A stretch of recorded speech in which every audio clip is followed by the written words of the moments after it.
empiezo a grabar desde este momento. Correcto, entonces, como les decía, el tema a tratar el día de hoy es otro de los núcleos muy importantes de nuestra materia, teoría del control administrativo.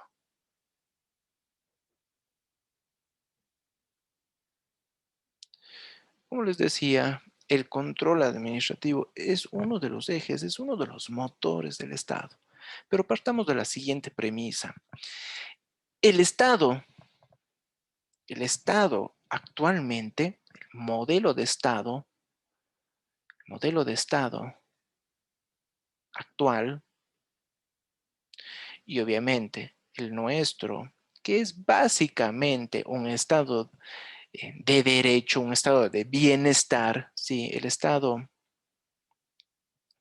de bienestar,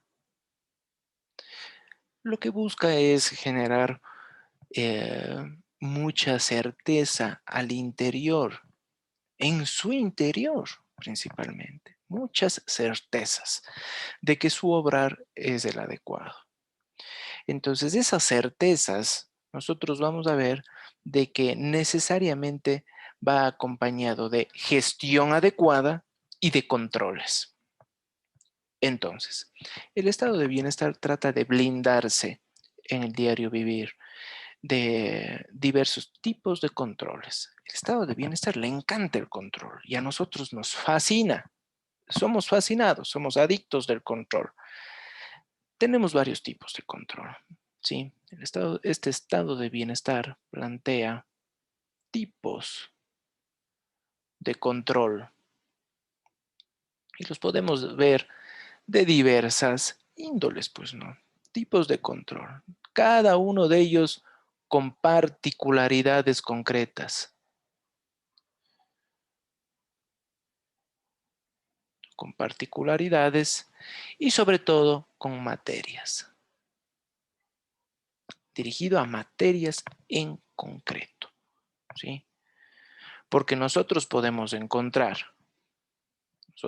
en la práctica podemos encontrar un control constitucional,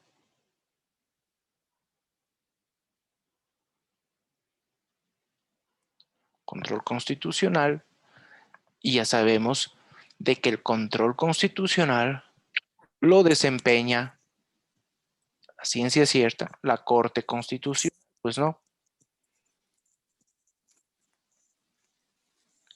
Hay una especie de control constitucional muy marcado en nuestra Constitución y que a la larga a nosotros nos permite entender de que nuestro modelo busca ese control específico de constitucionalidad sobre ciertos derechos menoscabados como tal, pues no. Tenemos nosotros, además, un control jurisdiccional, control, un control jurisdiccional, que en esa medida la cumplen los contenciosos, ¿no? Tribunales contenciosos administrativos y tributarios también. Y obviamente ese control es básicamente de legalidad, ¿sí? Existe un control de legalidad. La aplicación adecuada de la norma y obviamente de que esa aplicación adecuada de la norma no vulnere derechos hacia los administrados, pues hay un control específico. Tenemos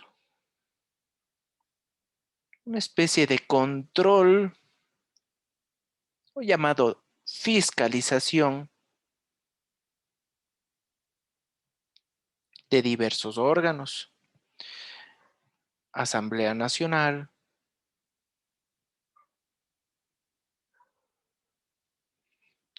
Nacional, pero también hace una especie de control y fiscalización de los órganos legislativos de los GATS. El legislativo de los gobiernos autónomos descentralizados. Pues no, hacen control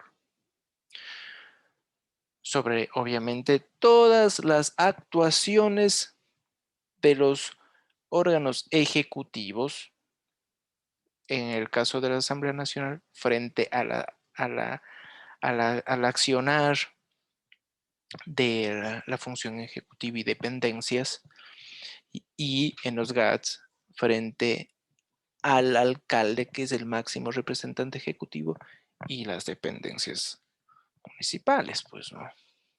Pero también encontramos, vean ustedes aquí, un control electoral,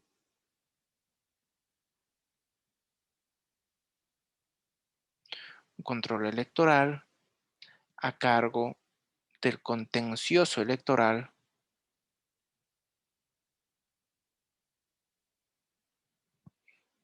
Encontramos de la misma manera diversos tipos de control, control técnico podríamos decirlo, sobre actividades económicas, ¿sí? Y que están concentradas en el grueso de los órganos que conforman la función de transparencia y control social. Función de transparencia y control social, como son las superintendencias, todas ellas, y encontramos aquí al que nosotros nos vamos a referir, y voy a poner aquí a la Contraloría. Pero no debemos olvidar, ¿sí?, de que todos estos tipos de control específicos también van a estar contemplados en normas específicas y muy técnicas, ¿no? El Estado, este estado de bienestar con estos tipos de control que se pueden enunciar, no debe dejar de lado de que todo agente público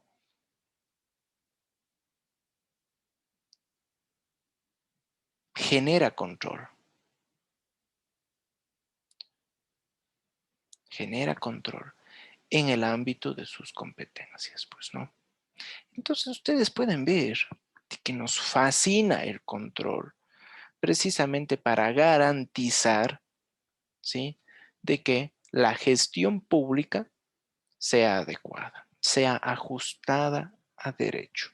Y obviamente el Estado pueda concretar sus fines propuestos, pues, ¿no? Sin embargo, nosotros nos vamos a remitir exclusivamente al control que desempeña la Contraloría General del Estado. Entonces, tomen en cuenta que la Contraloría, ¿sí?, va a ser el órgano, ¿sí?, va a ser el órgano público que concentra el grueso del control administrativo. Aquí, la Contraloría va a concentrar el control administrativo. Control administrativo. La Contraloría es un superórgano. La Contraloría General del Estado genera control administrativo a todos y cada uno de los entes que conforman el sector público. Es un superórgano. Vean ustedes, controla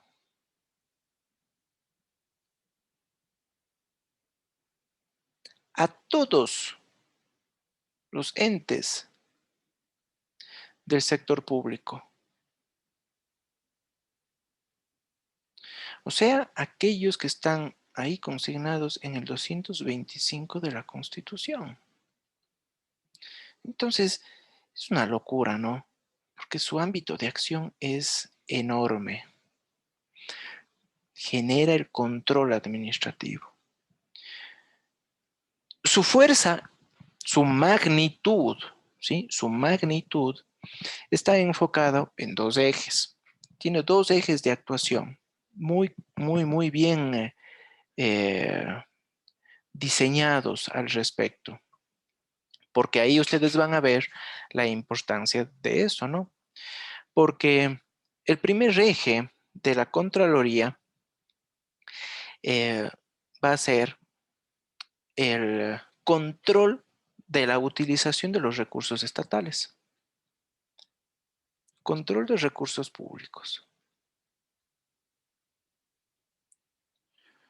Eso quiere decir de que existe un control sobre el uso y su abuso. El uso es su correcta gestión, es su correcta aplicación. El abuso, los excesos y el reproche que eso conlleva. Entonces, este primer eje va a generar situaciones jurídicas a todos los agentes públicos que han utilizado de una manera negligente, errónea y hasta dolosa los, los recursos públicos. A todo. Doctor, Sí, perdón que le interrumpa, solo quería avisarle que Leslie Tamayo me está escribiendo porque se ha quedado sin internet y ya, está en la sala de espera, si le puede dejar ingresar. ya le admití, gracias. Gracias, doctor. Entonces acuérdense del uso y el abuso. Esto vamos a ver en breve porque de aquí se generan las llamadas responsabilidades administrativas civiles o las llamadas glosas también. El segundo eje,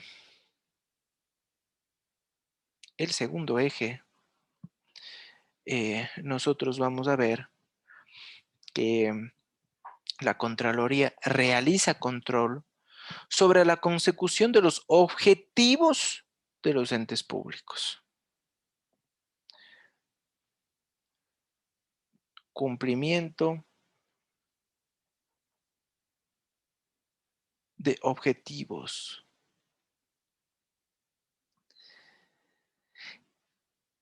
Este eje, vean ustedes, fue reincorporado por la Corte Constitucional porque en su momento con la consulta popular se eliminó, fíjense, era eliminarle un eje de acción de la Contraloría fundamental.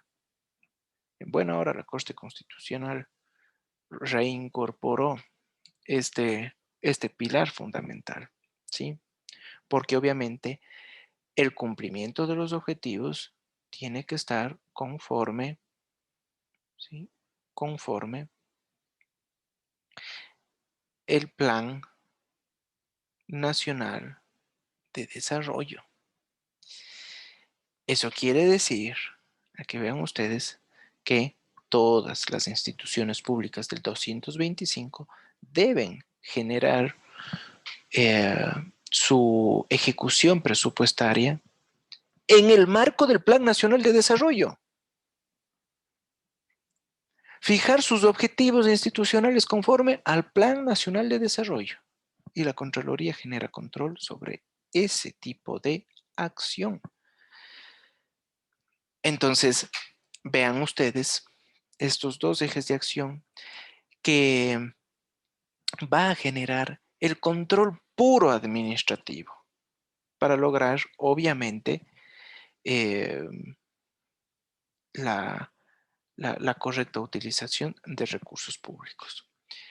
La magnitud de este órgano, ¿sí? La magnitud de este órgano está concentrado entonces en algunas actividades muy particulares, ¿sí? Porque ustedes van a ver de que nosotros en el Ecuador tenemos el llamado sistema de control administrativo.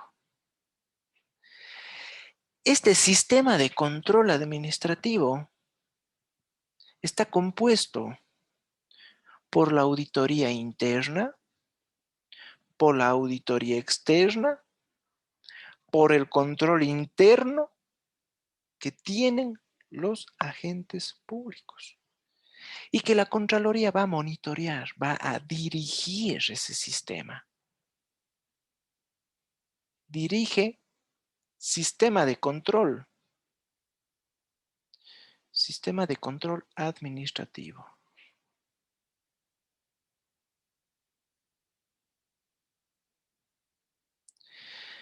Entonces, esta dirección le va a permitir a la Contraloría ser rector del control, va a ser el máximo órgano de control. Y como máximo órgano de control, tiene la capacidad, ¿sí? Tiene la capacidad de producir normas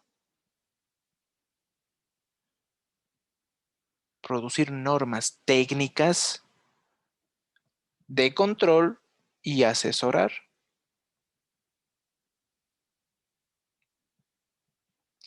Y asesorar a los entes públicos cuando estos lo requieran sobre el control, sobre la auditoría interna y externa y sobre la gestión de los recursos públicos. Entonces, acordarse de este sistema, ¿no? Y otro eje de acción que de aquí va a derivar muchas consecuencias en el derecho administrativo es su facultad determinadora.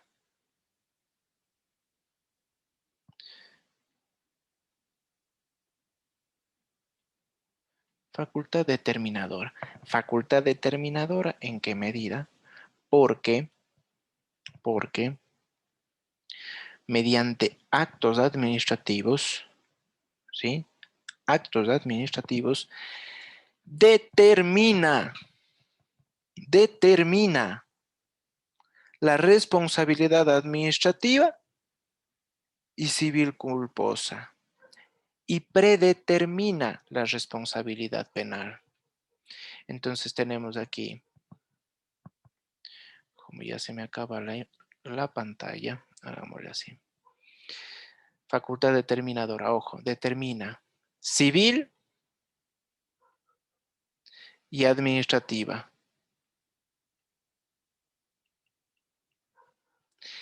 La civil busca esto, ¿no? Resarcir el perjuicio económico que el Estado ha sufrido. ¿Con ocasión de qué? Del obrar negligente, culposo del agente público, pues. Entonces ahí obviamente vienen las órdenes de que ese agente público debe devolver el dinero, ¿sí? Debe devolver el dinero. Esto es fundamental entender. Por el otro lado, administrativamente nos referimos a las sanciones. Sanciones a los funcionarios públicos. Sanciones a funcionarios públicos, ojo. Y en efecto, esas sanciones van desde las suspensiones en sus empleos, sus trabajos, hasta las destituciones. Y en la esfera penal, como les decía, predetermina, pongámosle acá, predetermina.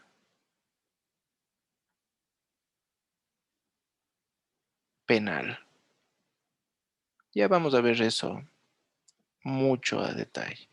Predetermina lo penal. ¿En qué sentido? En el que la Contraloría hará un estudio pormenorizado de la situación y considerará que hay indicios de responsabilidad penal indicios de peculado, por ejemplo. Esos indicios, la Contraloría no puede, pues, imponer ningún tipo de, o generar ningún tipo de acusaciones, porque no le corresponde. Pero sí predetermina, hace un anuncio ya de que hay indicios de esta magnitud y pone en conocimiento de la Fiscalía General del Estado para que sea la Fiscalía que, con base en lo actuado por la Contraloría, acuse, porque obviamente la Fiscalía tiene el monopolio de la causa penal, pues, ¿no? Y acuse. ¿Sobre qué? Sobre lo generado por la Contraloría, que es muy técnico, ¿no? Que es muy técnico.